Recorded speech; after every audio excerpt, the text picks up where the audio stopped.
This is Sarah Guthrie, granddaughter of Woody Guthrie.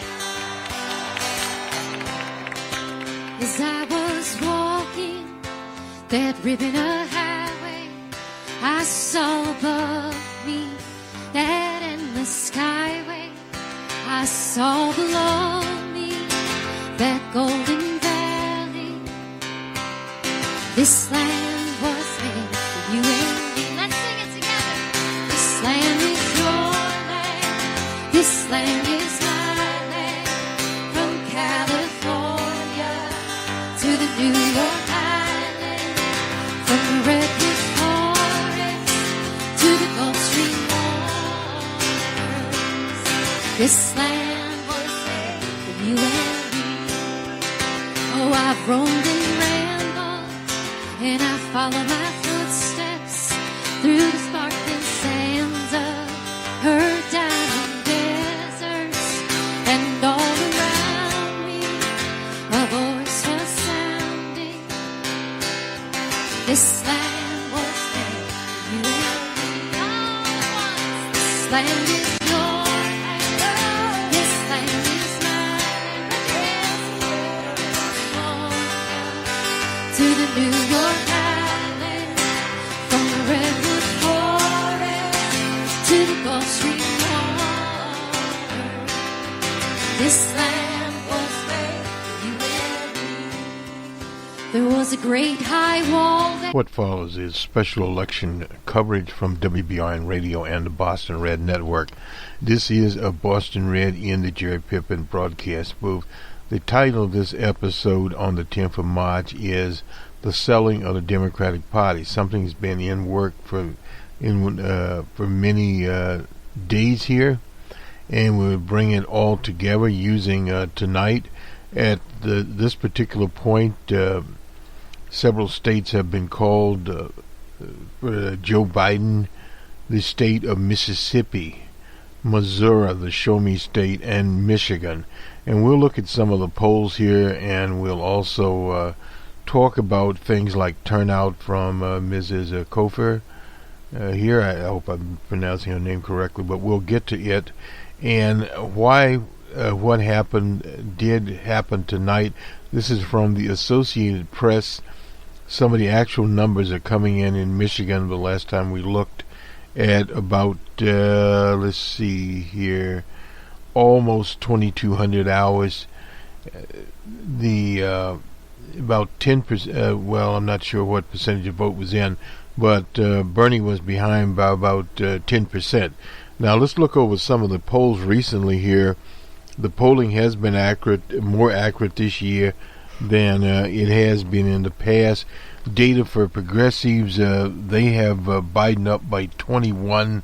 This was on a Tuesday, a little different there, but more recent poll, no doubt about that. Biden at 59 and Bernie at 38. Then we have other polls here on Monday. Usually the cutoff date for these polls would be on Monday. The Moment poll out of Jersey has Biden up by 15. And the Yahoo poll has Biden up by 12. Now the one we'll look at here in a minute is Detroit Free Press. They have it up by 24. So somewhere in the 20 range. Mitchell Research, a well-respected poll in the state of Michigan, 21 points there. And another poll here, it's an outliner, has Biden up by 41. This is Target, whatever poll it is, 65 to 24. We can throw it out the window. And then we go out to Washington State. Washington State has not been called. Has data for progressives here. Has Biden up by 6. It's a mail-in ballot primarily out in Washington State. Now data for progressives called in Missouri. They had Biden up by 30. We can assume he was up. We don't know exactly where. And in Mississippi, that has been called. Biden up by 55, not unusual there. Has Bernie at 22, Biden at 57.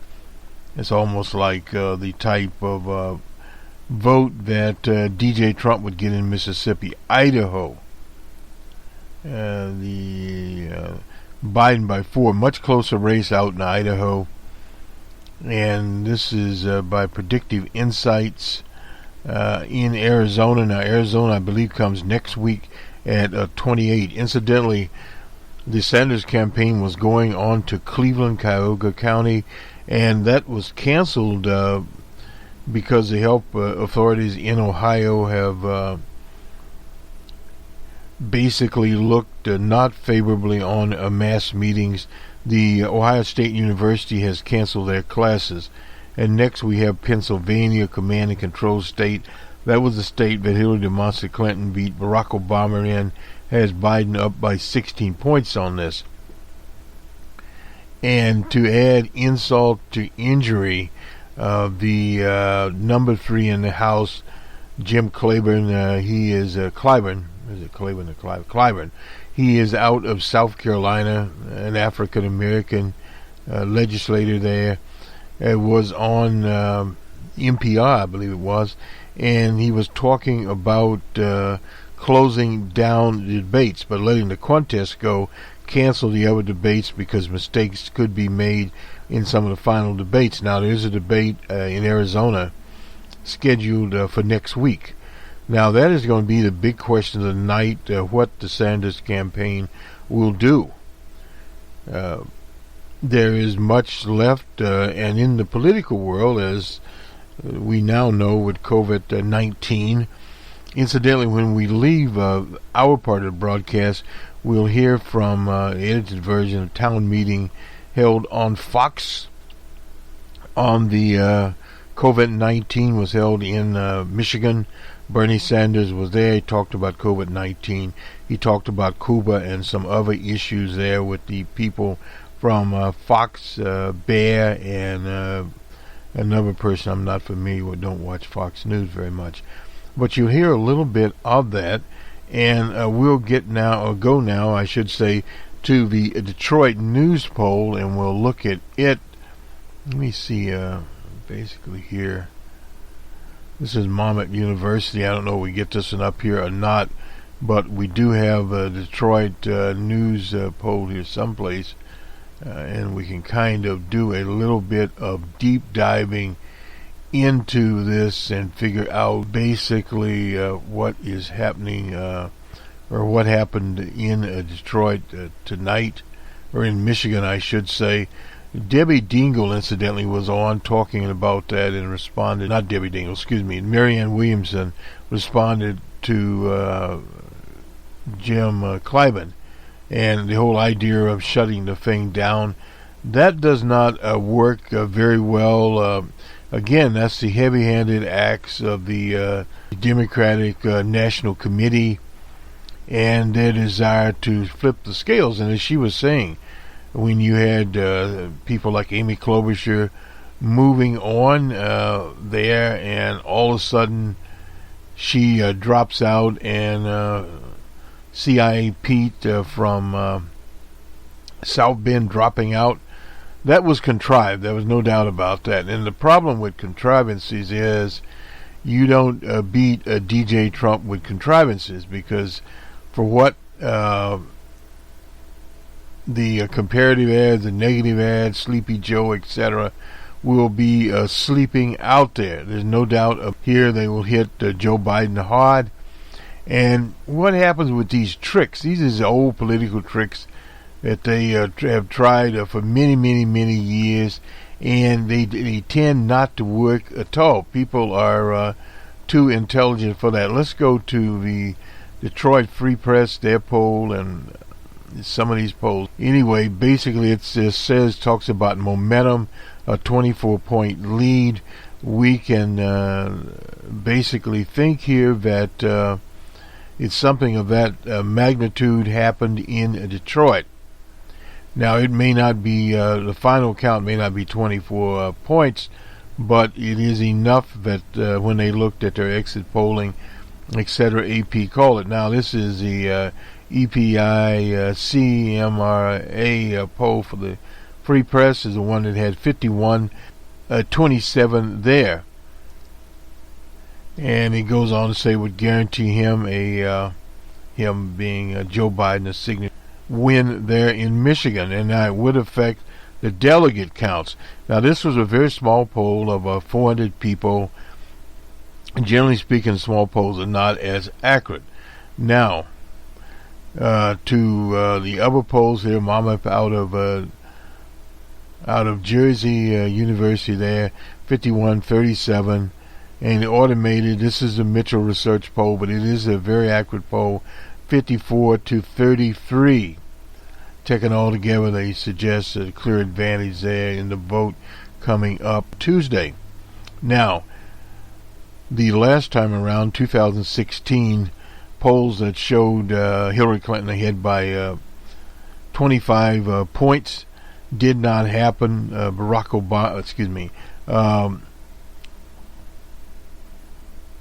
Bernie Sanders did, in fact, win that contest.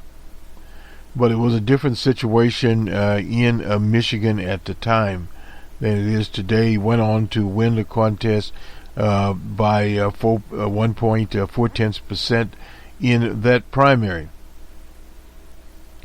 And younger voters, he got younger voters in Michigan tonight from some of the exit polling. Debbie Dingle talked about her district around Ann Arbor. They showed out the turnout was there. Now, in the rest of Michigan, we're not certain about that. We'll have more on a later broadcast of some of the numbers there.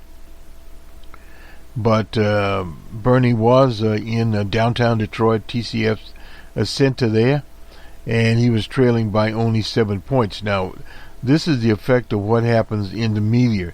He was in Detroit, Dearborn, Flint, and Grand Rapids, and Ann Arbor. Ann Arbor is, of course, the University of Michigan. We used to do a lot of work there in cephalogy at the University of Michigan. They used to be one of the leaders in the late 60s and 70s, early 70s, as far as polling and forecasting was concerned. We did some work there at the University of Michigan. Now, that's the same university that Nate Silver comes out of. And old Clyburn was actually quoting Nate Silver's model there and how it was set up there, and looking at that. According to the exit polls, 18 to 29 were 20% of the votes. They voted overwhelmingly there, and 81 to 19 for Sanders compared with Clinton. The same thing with Joe Biden. Now, how this all changes is, if you remember, the candidates, a number of candidates were put in there to stop Bernie. The great white hope, so to speak, was Mini Mike Bloomberg out of New York. He spent roughly about $400 to $500 million in the campaign, set up offices.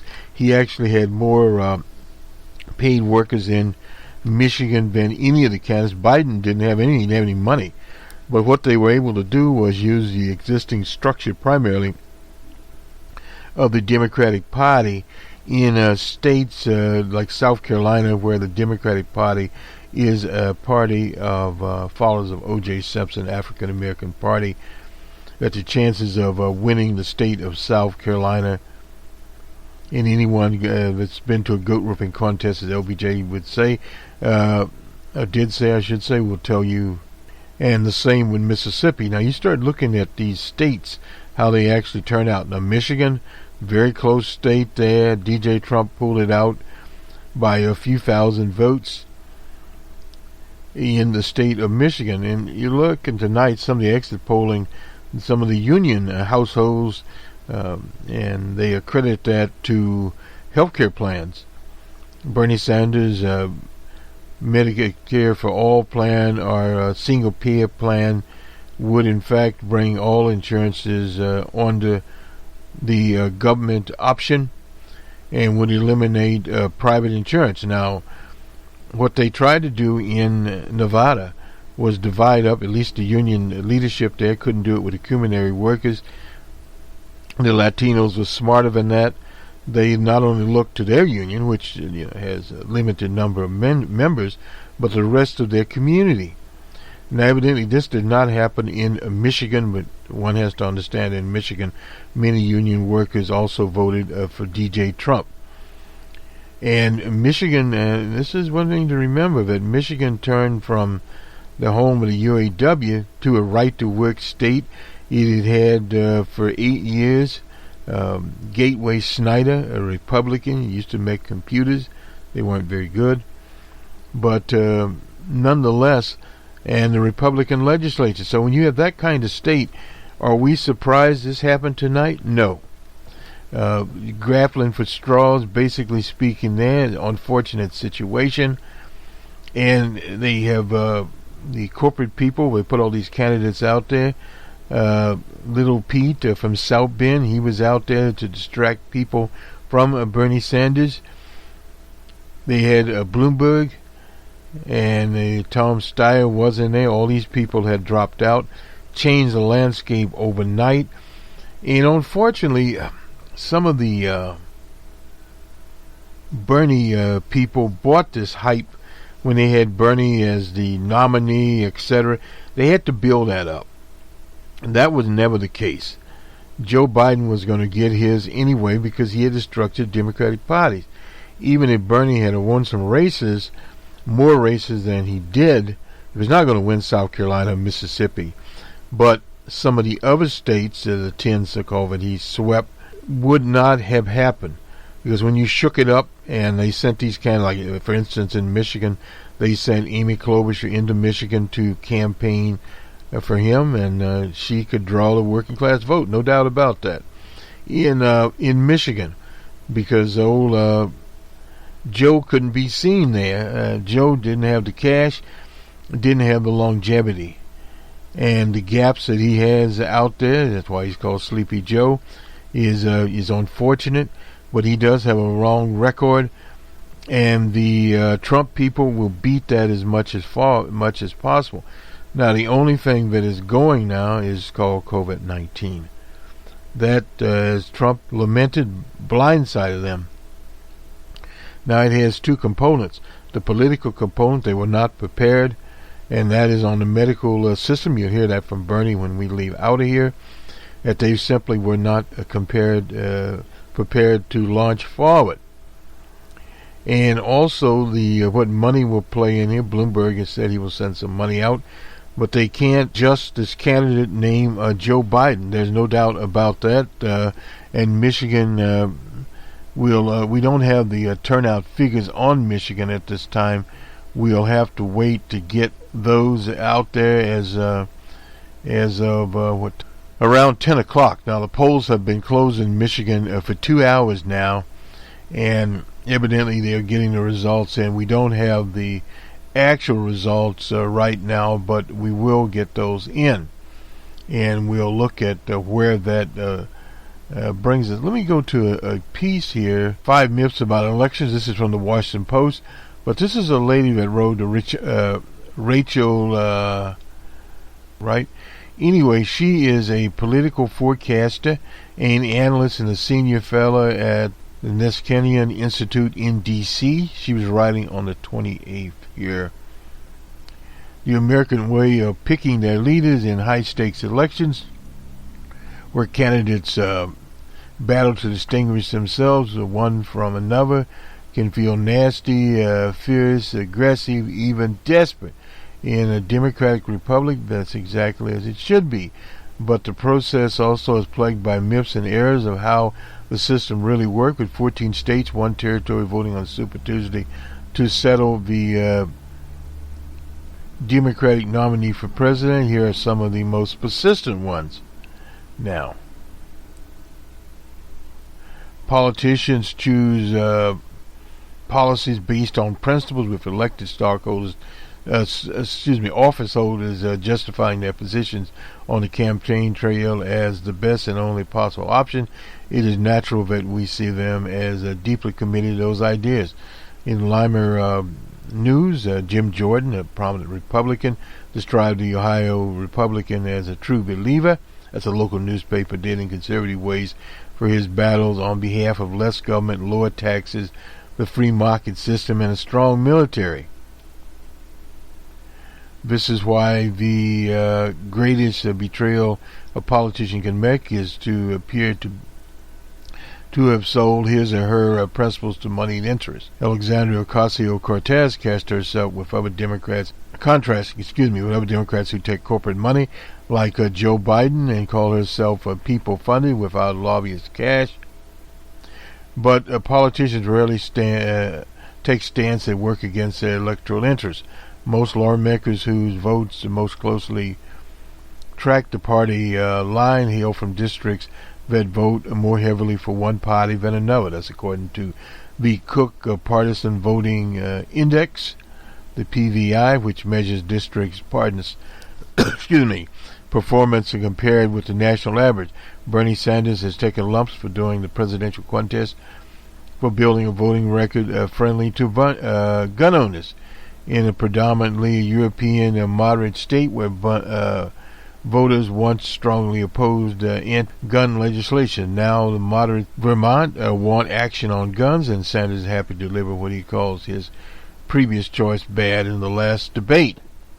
Now, if OC's choice is bad in the last debate, if OC represented New York's 17th district, where the Cook Index was +7 for Democrats, rather than the 14th, where the score is +29, she probably would have to adjust her approach. Myth 2, gerrymandering isn't driving polarization. While gerrymandering often is blamed for many problems, many political scientists diminish its contribution to polarization. The University of Denver Professor Seth Maska wrote in 2014 that districts tend to polarize more between redistricting than doing them, meaning that people sort themselves instead of being sorted by boundary drawers. The Nolan McCarthy, sorry about that, and Kenneth Poole and Howard Rosenthal concluded in a study that gerrymandering increased the Republican share of the House, but this increase is not an important source of polarization in the electorate. While gerrymandering may not be the root cause of polarization, that doesn't mean it doesn't contribute perhaps significantly. In the past, redistricting cycles radically shrunk numbers of competitive districts from 164 in the late 90s to just over 70 today, and about 17% of the House. One consequence of the rise of the primary as the greatest threat to the incumbent.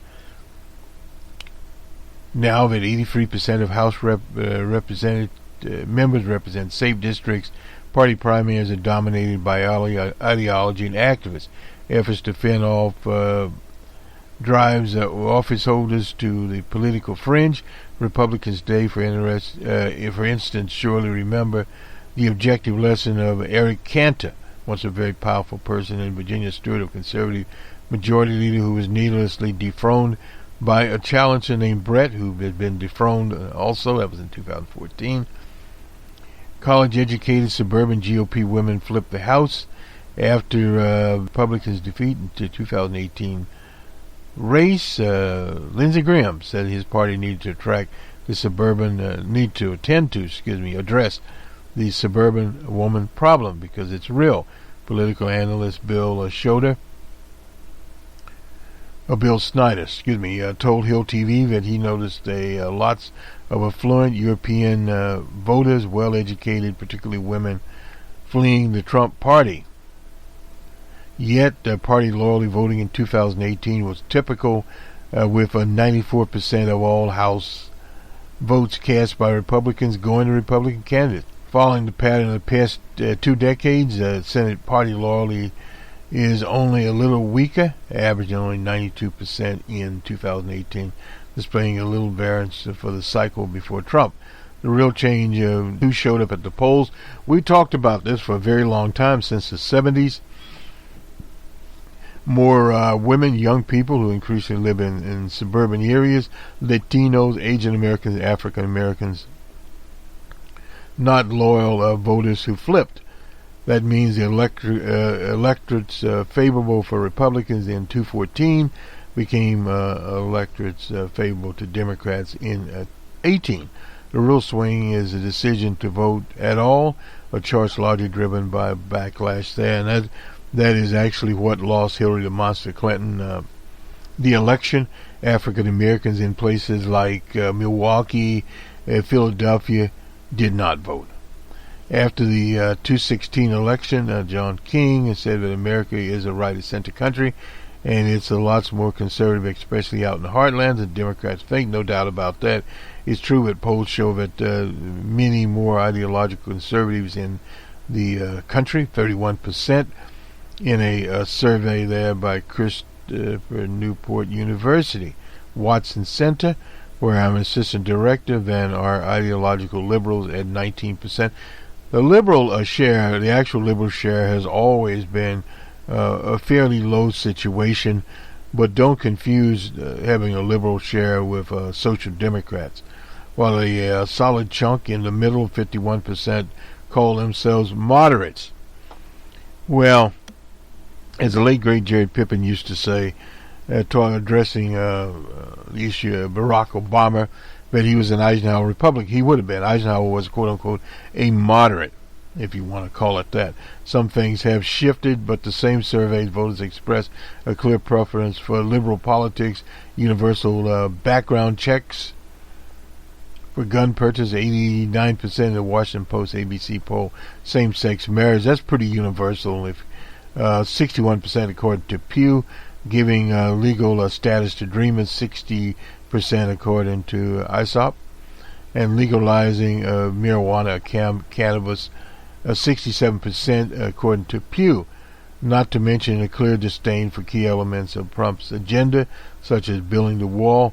It is a known fact that people around the country and not associated with those border states really don't have any empathy for Trump support for he and the small wall thing, except for some nuts. 60% Gallup found, and 2017 Republican tax cuts, 46% disapproved. That's according to Gallup. Now, working people did get a little bit out of it, but quickly it missed.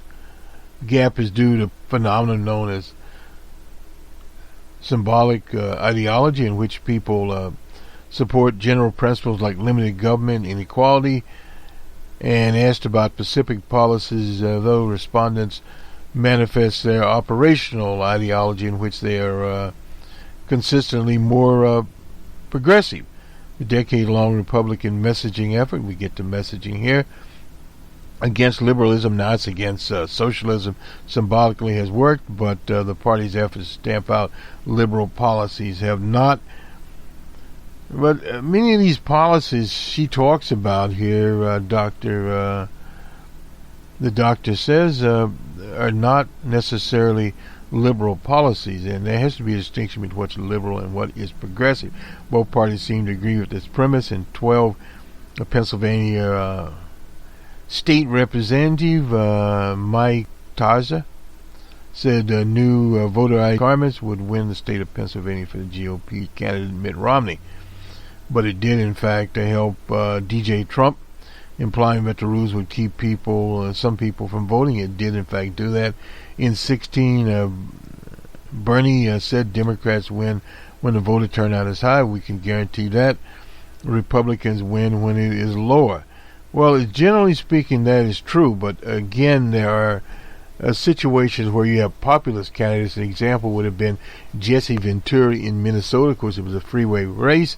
The voter turnout expanded, was higher, and the people that turned out who had never voted before voted for Jesse Ventura, which his populist right-wing governorship there bankrupt the state.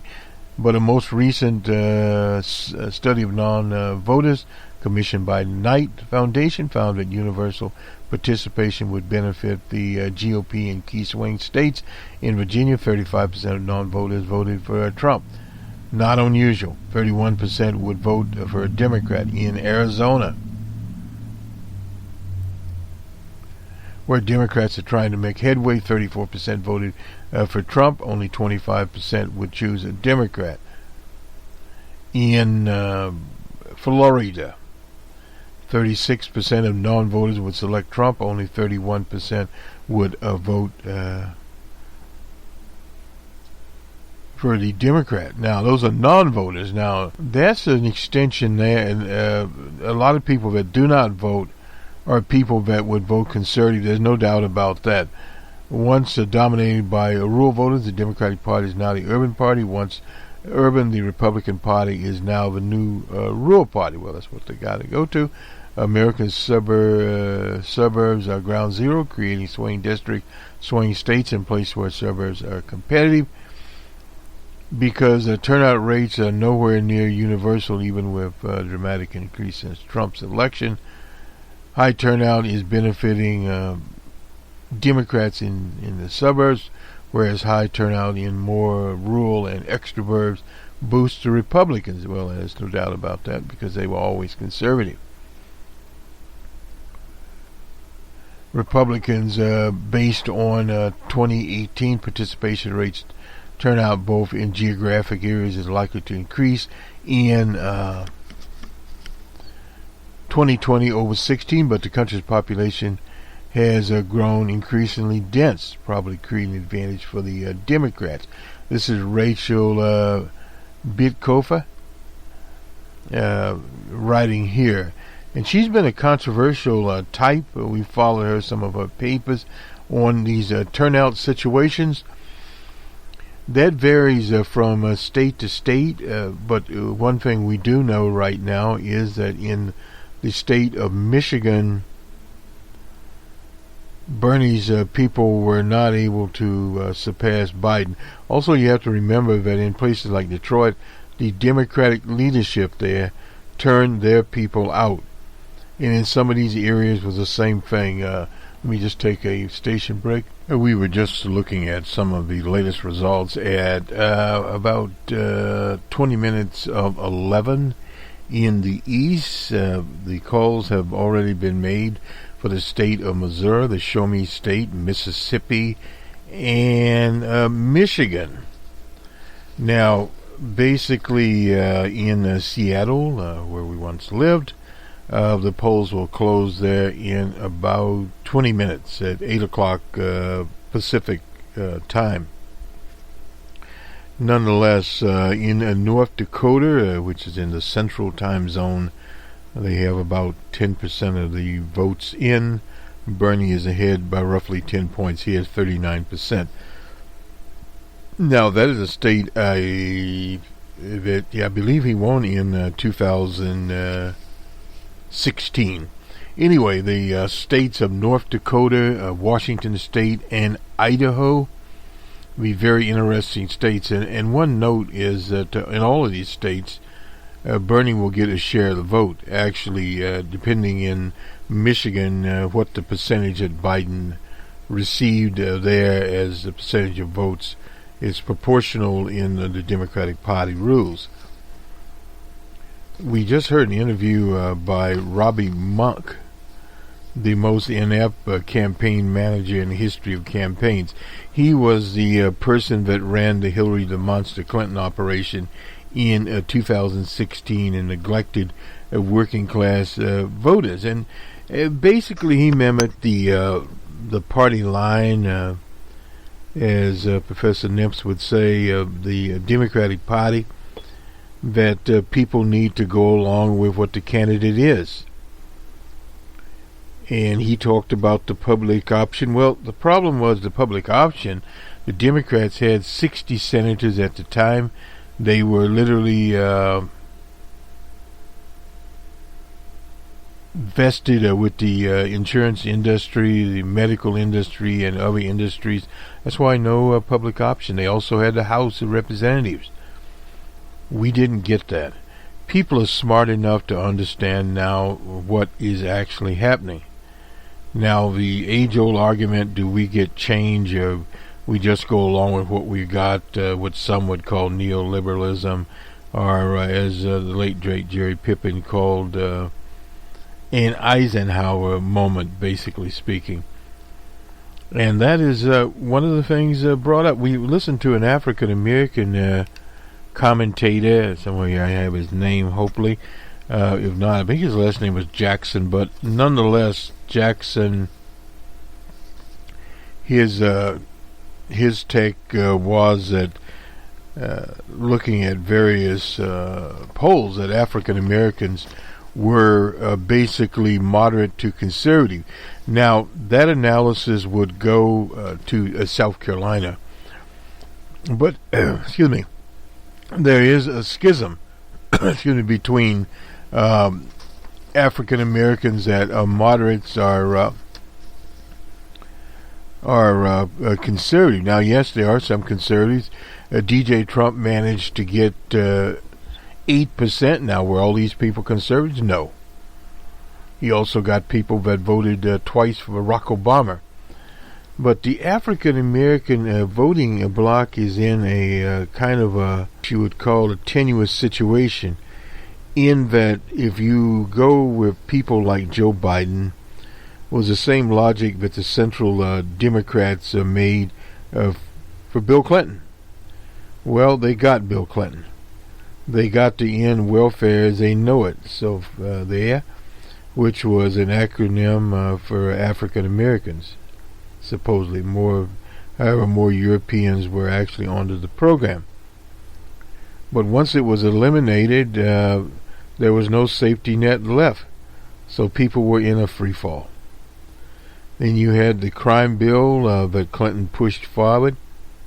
That crime bill incarcerated more African Americans than, basically speaking, that were enslaved, at least were Jim Crow, are in quasi periods of slavery, like sharecropping and those kinds of things, and that was an unfortunate situation. These so-called modern administrations just simply have not delivered from the historic record. Now, Jackson, I think his name was Jackson, he argues that, well, we have a situation of basically keeping what is there. Well, the problem with keeping what you quote-unquote have, that in itself does cause some problems. And the basic problem there is that you keep what you have, but you don't have very much. The whole situation as far as jobs is changing. In the U.S., they're going more or less with proposal by the Tory government, the Conservatives in the UK, what they plan to do, because they're limiting immigration, and those so-called job opportunities not be available because the immigrants will not be there. They're going more to robotics. So as many workers as they can replace with robotics, AI, or whatever, machine learning, they will make up for the holes in the economy, which that translates into jobs will be harder to find. Right now, in one of the sectors that DJ Trump favors, the energy sector, the oil patch, 15,000 workers have been made redundant or laid off there. And now that the price of oil, petroleum, it went down 31%, it's at around $34, $35 and change. More will be made redundant because the recent fracking industry, they used to claim that they needed $50 a barrel to make a profit, and they are highly leveraged. So we find more layoffs there. And that is in that so-called economy Trump talked about. And when you get to coal, the coal firms are virtually all in bankruptcy. And there's a plan over the next 10 years to eliminate more coal. Gas is one out there. So those are some structural things that's happening there. And then, of course, we have climate change. Bernie has been on that with the Green New Deal. Biden has said nothing about it. But all of these compromises, situations, dodgy concessions that Biden has already made, coupled with Lewandowski, they just had him on as he was Trump's campaign manager in 2016. Biden has a very long record. He was in the Senate for 36 years. He was VP for 8 years. And they don't need the Russians to cloudy up his record. They will themselves cloud it up, and he's subject to gaps. They tried to do this real management thing with Hillary the Monster Clinton. Didn't work out. macro management, we'll call it.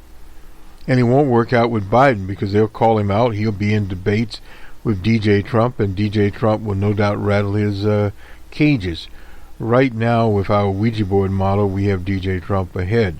Now, the situation is, can Joe Biden, under certain circumstances, defeat DJ Trump? The answer to that is perhaps, yes. However, he's going to need help. Now, in the nation, there's COVID-16. The COVID-19. His running mate, more or less, or it would be Bernie Sanders' running mate if Bernie Sanders gets a nomination. But there are problems already with what Representative Clyburn had to say about just canceling the debates and going on with the race. What that means is Bernie would get less airplay. And the corporate media is already declaring Biden the nominee of the Democratic Party. That could very well happen. But if Bernie's supporters feel that it's stolen from them and they simply vote for someone else or don't vote, that complicates things. And at the same time, the Trump people are working on the non-voters. In Florida, they're even working on people that have recently been franchised because they know those kinds of voters, what we call the lumpen proletariat types, will, if they vote for DJ Trump. They always do lean to the right. So those are some things to look to there in this episode, what we call the selling of the Democratic Party. Now these PACs are going to come in there, all these other characters, Bloomberg, this whole crew. And what young people are seeing is all this fallout. They know who their enemies is. It is capitalism. And they know who is supporting the capitalist class. You can't pull the wool over their eyes or bamboozle them. And you had several attempts at that. The dodgy app called Shadow, that'll be incidentally in the open source report that we'll get out here in the next day or so. That was used in Iowa. They were going to use it in Nevada. That particular thing was so flawed that they could literally use it to steal an election. And they tried everything they could, like getting the criminal workers' leadership against Bernie Sanders on the insurance matter out in Nevada. Those tricks didn't work. So they brought out Jim Clyburn, number House, when he should be number 2 or number 1, to, as they say, rocket his ship. Well, that's the same scheme that Hillary Clinton used, basically going to South Carolina, winning there, going to Mississippi, Alabama, and those places that she would never win in. But that enhanced her so-called winning portfolio there. So that's how the Democratic Party was able to steal that election from Bernie Sanders. Now this time around, they had the debates, how you got into debates. Marianne Williams, hopefully we can get her interview where she talks about this and how they tipped the scale. And it's no mystery to everyone. Amy Klobuchar claimed she was at church and got more or less a revelation. And that's why she decided to support Bernie. I don't know what CIAP claims his situation was. Bloomberg was just for incompetence of his campaign staff. He had to, as they say, give it up. So he disappeared. So in other words, with all these stops out, they decided, well, we're going to jump on Biden, promote him up as Super Joe, and hope that he can stay together and not fall apart like silly putty. This is Boston Red and Jerry Pippin broadcast booth on the 10th of March, 2020. And we next have Bernie, at least at part at his town hall meeting in Detroit.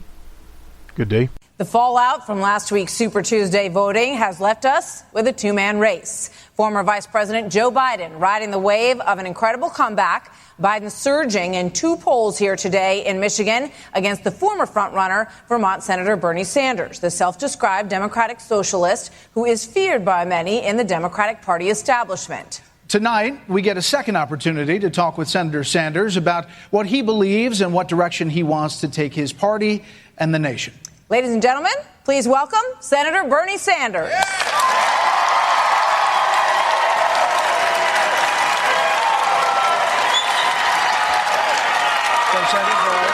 Senator, welcome. Good to have you.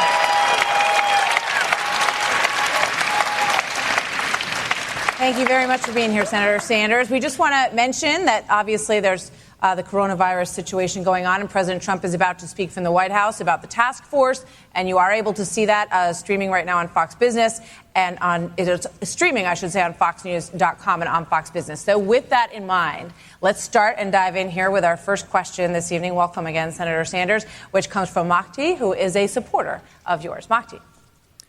Good evening, Senator Sanders.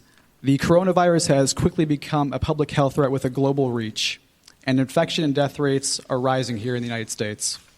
What is your assessment of the Trump administration's handling of the outbreak, and what would you do differently?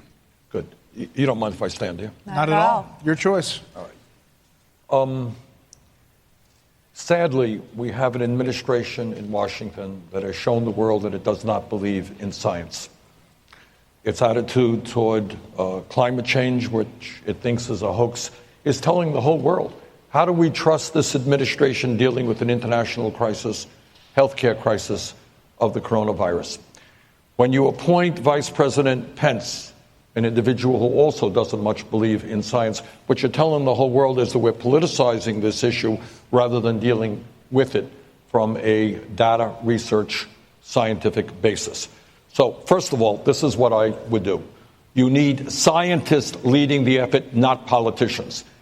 This cannot be in any way, shape, or form perceived to be a political issue. Number two, we will talk, I am sure, about Medicare for all. Yes, but when I talk about health care being a human right and all people having health care, the coronavirus crisis makes that abundantly clear as to why it should be. You got millions of people in this country today who may feel that they have a symptom, but you know what? They cannot afford to go to a doctor. And then they're going to go to work. We have a president of the United States, doesn't matter, go to work. We have a president who says absurd things. So what we need to do is right now make it clear that all Americans, if you are feeling sick, go to a doctor. It will be paid for. Don't hesitate to go to the doctor. I'll give you another example. As all of you know, or should know, we are the only major country on earth that does not have paid family and medical leave. So what does that mean in practical terms? When half of the people in this country are living paycheck to paycheck, today you're feeling sick, maybe you're coughing, maybe you have a fever, but you know what? You got to get to work. You got to go to your job at McDonald's or Burger King or Walmart, because you don't go to work, you don't get a paycheck, you don't get a paycheck, you don't feed your family. What happens if you have that virus and you're going to work? You're spreading it to other people. So right now, while we move to make paid family and medical leave national policy, at this moment at least, we say to every worker, if you are sick, stay home, and we will figure out a way to make sure that you are compensated and get your salary so your family doesn't suffer. Senator Sanders, to Mahdi's point, to Mahdi's question about what you would do differently. Standing around the president right now are a lot of scientists, Dr. Tony Fauci, and the head of the CDC, a lot of experts. Good. Would you not have those experts? Of course I would. Well, what would you do differently to his point? But here is the point. I would not be a president saying to the world, oh, by the way, was he on Fox saying this, right? I have a natural ability to understand the problem. Is that true or not? But, sure, I think he did say that, yeah. All right. He doesn't have a natural ability. I mean, you don't. He said that to all reporters at the CDC. But I understand that. All right, but my point is, for a start, as a president, I don't claim, if I'm president, that I'm the world's greatest scientific expert on climate change or coronavirus. You listen to the scientists. You don't say stupid things. You don't suggest to people that you can go to work. That's not what the scientists. Okay, well, let's talk about the economy. The market's dropped. What? We're not talking about coronavirus anymore. We are. This is to deal with coronavirus. The market's dropped 2,000 points. I always give this guy a hard side, you know. You do, but because I remind him he's on Fox Television. Okay. He forgot about it, but I wanted to. We don't forget. We'll be fair. The market's dropped more than 2,000 points today based on the virus. Yeah. Airlines, cruise lines, hospitality industry obviously taking a big hit. What if those companies needed a bailout to stay afloat and avoid losing thousands of jobs? As president, how would you handle requests by American companies for a bailout? One of the differences, if I might say, between Joe Biden and myself is that Joe bailed out the crooks on Wall Street who nearly destroyed our economy 12 years ago. I'm using the word crooks. You're not, right? That's true. Okay. This is going to be fun tonight. You did use the word. That's Okay. correct. I used the word. Okay. And these guys, after destroying the economy, they came to Congress and they hate, they oppose, they want to cut Social Security, Medicare, and Medicaid, many of these Wall Street executives. But they came to Congress and they said, bail us out. And what I said at that point is, I understand the economy is in trouble. And if you want a bailout at a time of massive income and wealth inequality, that's fine. Go to your billionaire friends and we'll put a special tax on billionaires to bail out the economy. And it wasn't only the TARP funding, it turned out to be trillions of dollars in zero interest loans. So my answer right now is we will take a look at the economy. Obviously, we don't want the economy to tank. But when 3 people in America, Brett and Martha, own more wealth than the bottom half of this country, when 49% of all new income goes to the top 1%, when we have more income and wealth inequality than any time in the last 100 years, if we need to bail out the economy, you know who does it? The people on top, not working class people who are struggling today. And number two, when we talk about bailing out the economy, this is not going to just be more tax breaks and subsidies for large corporations. You want to talk about bailing out the economy? Let's provide health care to all Americans as a human right. How's that? Let's talk about raising the minimum wage to a living wage of $15 an hour. So you talk about bailing it out. If it's simply helping the people on top with taxpayer money from the middle class, no way. Let me ask you two questions that are part of one. The first one is you've talked about raising taxes on corporations, raising taxes on Americans to some extent as well. Would you, if you were in the Oval Office today, given what's going on in the economy right now, concerns that perhaps there might be a recession coming, as some people suspect could happen as a result of all this, would you hold off on raising taxes while that situation is going on? Well, what I would do, no, I think raising taxes does 2 things. Number one, it is one means of dealing with a grotesque level of income and wealth inequality. All right. I don't believe, Mike Bloomberg, as you know, was running for president. In the last 3 years under the Trump administration, his personal wealth increased by $15 billion. And I think that that's absurd. So I think one thing you do with progressive taxation is you say to the wealthiest people in this country whose wealth is exploding, while we have 500,000 people sleeping out on the streets, including 30,000 veterans, where we have kids who cannot afford to go to college, we're going to ask the wealthiest people in the country to pay their fair share. With respect, can I just, because you're answering that question, I think, the same way that you would have answered it a month ago before the virus happened. But I'm asking you, in the middle of right now, when we are potentially in an economic crisis, you've got all these companies that are halting conferences and cruise ships and all these things. Would you say, but you know what? I still believe that in this moment we need to raise taxes. I will not become president until January, and the economic situation will be different than if you were today. there today in this moment. If I was there today, would you raise taxes today? What I would there, well, again, I would raise taxes on billionaires for dealing with the issue of income and wealth inequality and raising the funds we need for education, environmental protection, and homelessness. But in terms of an economic stimulus, which I think is what you're talking about, we have an infrastructure today which is crumbling right before our eyes. We have millions of people spending half of their income on housing in this country. So what I would do is invest in working class people in good paying jobs by rebuilding our crumbling infrastructure, roads, bridges. I don't have to tell the people of Michigan who have lived through Flint, Michigan, about a horrible water system. All right, but one more question with regard to billionaires. Bill Gates is coming up with a home test kit that he's going to give out all over that area. Other billionaires who are at pharmaceutical companies are putting, the pedal to the metal to try to find treatments and vaccines. So there are good things that billionaires do in a time of crisis, right? Martha, but take a step back. I understand that. And I'm not here to demonize anybody. I really am not. I have nothing personal against Bill Gates, who has done many good things in his life. His foundation has done good things. But don't you think it's a bit absurd that in the wealthiest country in the history of the world, we have to depend upon the generosity of billionaires to help us? We should be too. Okay. We're going to move on. We're going to move on to the next audience question. But if you had to, would you close down the borders? No. I mean, what you don't want to do right now, we have a president who has propagated xenophobic anti-immigrant sentiment from before he was elected. What we need to do is have the scientists take a hard look at what we need to do. There are communities where the virus is spreading. What does that mean? It may mean self-quarantining. It may be not having public assemblies. But let's not go back to the same old thing. Isn't it interesting that a president who has been demagoguing and demonizing immigrants, the first thing that he could think about is closing down the border? So we need scientists to tell us the appropriate approach, not a political approach. Okay, let's turn to an audience question. Allison? Allison? Yeah, go ahead. Hi, Senator Sanders. So to some people, you're seen as too liberal. It seems like you have the right ideas, but to most moderate Democrats, it seems like Joe Biden could get more accomplished in office. So how will you ensure that you can accomplish all of your goals in office and leave the country in a better place after 4 years? Thanks, Allison. I reject the idea.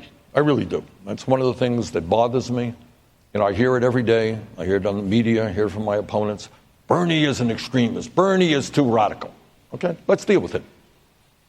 Is raising a starvation minimum wage of $7.25 an hour, which has not been raised in 10 years, to $15 an hour, a living wage, a radical idea? No.